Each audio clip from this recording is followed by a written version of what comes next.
etmək üçün ağrını ölçməkdən ötürü ağrı şkalası tətbiq olunur. Ağrı şkalasının istifadəsi həkimlərlə onkoloji xəstələr daxil olmaqla ağrıdan əzab çəkən bütün xəstələr arasında mövcud olan yeganə anlaşılmazlığı, ağrının dərəcəsi ilə bağlı anlaşılmazlığı aradan götürür.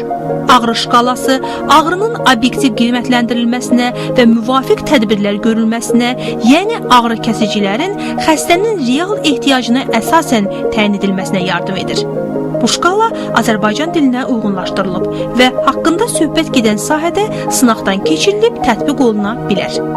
Onda qeyd edək ki, bu məsələni həll etmənin, tənzimləməyin ən yaxşı yollarından biri də məhz bu barədə qanunun olmasıdır.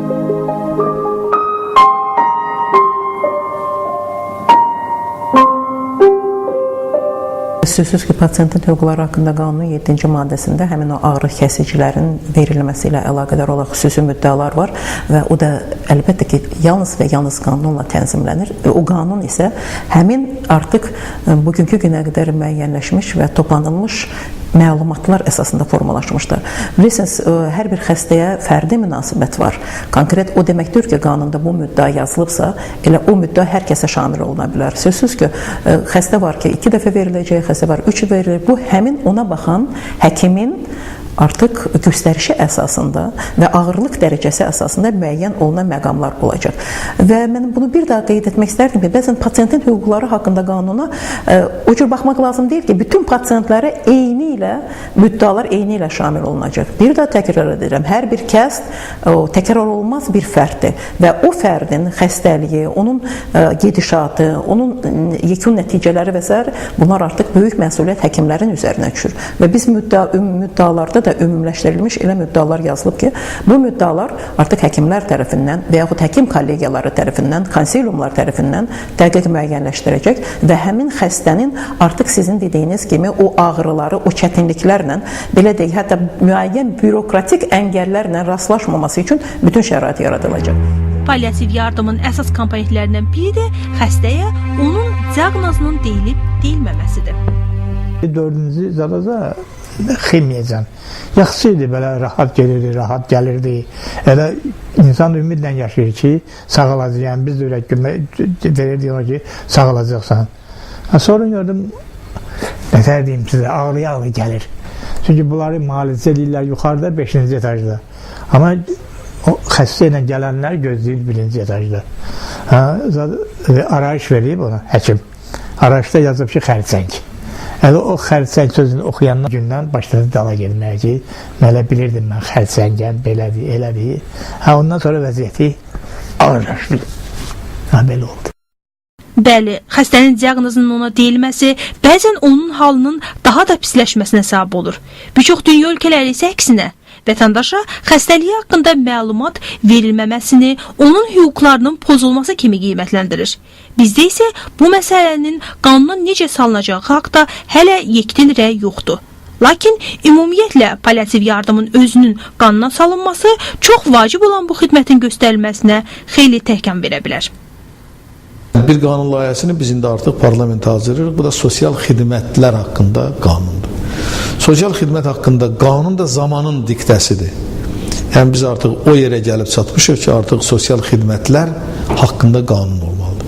Biz düşünürük ki, onu biz parlamentin komitəsində müzakirə eləyək bir dəfə, yenə də onu müzakirə eləyək, ikinci oxunuşa təqdim etmək üçün son düzəlişlərimizi aparaq və o ətrafda ola bilər o paliativ xidməti biz orada qısa bir balaca yığcam maddə ilə, daha tutumlu maddə ilə orada əks etdirək. Amma sonradan əlbəttə mən düşünürəm ki, Səhiyyə Nazirliyinin bununla bağlı əmri olmalıdır. Bizim Əmək və Əhalinin Sosial Nazirliyində xüsusi əmrlərlə bu tənzimlənməlidir. Direktiv sənədlərlə, deklarativ aktlarla, direktiv sənədlərlə ola bilər.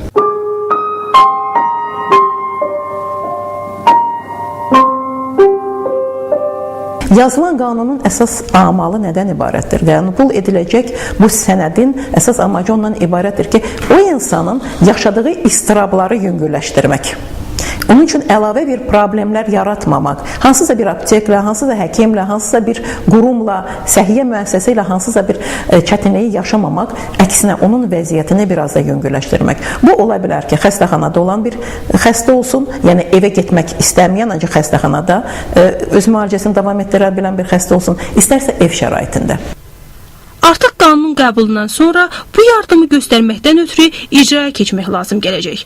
Bu işdə isə əsas məsələlərdən biri sosial işçilərin, psixoloqların, həkim və tibb bacılarının hazırlanmasıdır. Onu da qeyd edək ki, Azərbaycanda palliativ yardım üzrə işçi qrupunun ideya və tövsiyələri ilə Azərbaycanda palliativ yardımın təşkilinə dair metodik vəsait hazırlanıb. Həmin vəsaitdə palliativ yardımın prinsip və standartları, o cümlədən kadr hazırlığı, xidmətdəki peşəkarlıq, palliativ yardımda dərman təminatı və digər məsələlər nəzərə alınıb.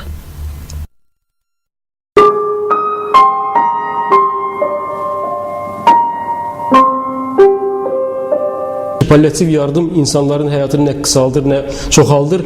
Yalnız insanları ləyaqətli həyat sonuna kimi çatdırmaq, həyatı ləyaqətli, dəyanətli həyat sürməyə, yəni ağrısız, istirabsız, əziyyətsiz həyatı sona çatdırmağa imkan verir. O belə bir sistem. Təbii ki, bu sistem olduqda biz təbii ki, kadr da hazırlamalıyıq. Əsasən palliativ yardımda tibb personalı, bunların içində isə daha çox, məsələn, tibb bacılarıdır, kiçik tibb işçisi, orta tibb işçisi, həkimlər də, yəni bunlar əsas prinsip oynayır. Sosial yardım xidməti də çox vacibdir. Təbii ki, bu insanların sosial yardıma böyük ehtiyacları vardır. Mənəvi, psixoloji, bir çox ölkələrin təcrübəsindən görürük ki, dini işçilər də bu işlərə qatılır. Yəni insan təbii ki, həyatdan gedən insan ağrısız keçməlidir və qohumları da, tanışları da bu insanlara baxanda onlar da istirab çəkməməlidir. Yəni bu insanlara isə, ailələrə, hətta palliativ yardım göstərilen insan öldükdən sonra da yardım göstərilir. Onlara dəstək olunur ki, bu insanlar da həyatını belə o ağrını unudulsun ağrı, o istirablar keçsin. Yəni bax belə bir yanaşma vardır. Proqramın bu günlərdə dərc olunubdur. Azərbaycan Respublikasında sosial müdafiə sistemi. Bakı Dövlət Universitetində belə bir qrup var. Sosial xidmətlərlə bağlı, ali təhsil alan qrup var.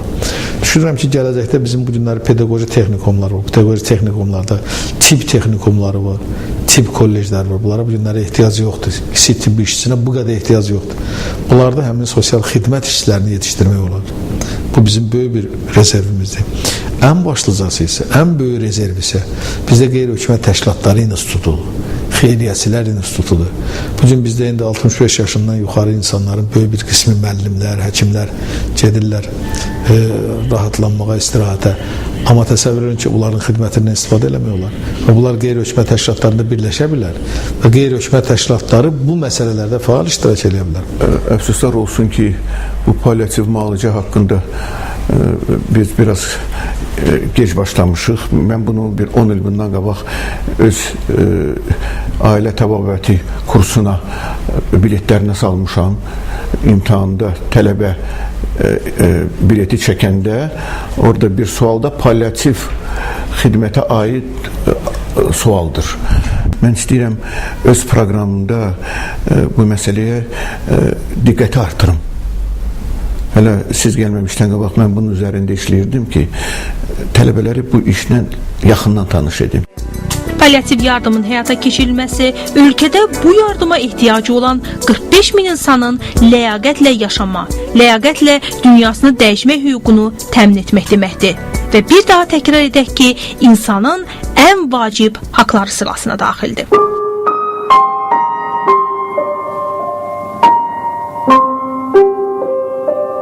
UNESCO-nun ən vacib, ən əsas sənədlərindən biri 2005-ci ildə qəbul etmiş bioetika və insan hüquqları ümumi bəyannaməsidir ki, onu 191 ölkə qəbul edib, o cümlədən də Azərbaycan.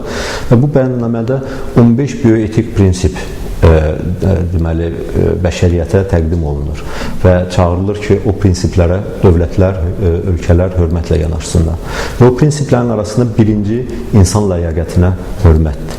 İnsan ləyaqətinə hörmət, yəni hər bir insanın ehtiyacını hörmətlə qarşılamaq və o cümlədən də ölüm qarşısında olan insanın ehtiyaclarına hörmətlə yanaşmaq, insanın muxtariyyəti, özü haqqında qərar qəbul etməsi, özü haqqında hər hansı bir addımların atılmasında onun razılığının əldə edilməsi və bu cür 15 prinsipdir. Və bu nöqteyi nəzərdən hesab edirəm ki, palliativ xidmətin Azərbaycanda tətbiq edilməsi insan hüquqlarının, ən çox ehtiyacı olan insanların ehtiyaclarını ödəmək və əhatə eləmək istiqamətində çox vacib bir addımlardan biri olacaqdır.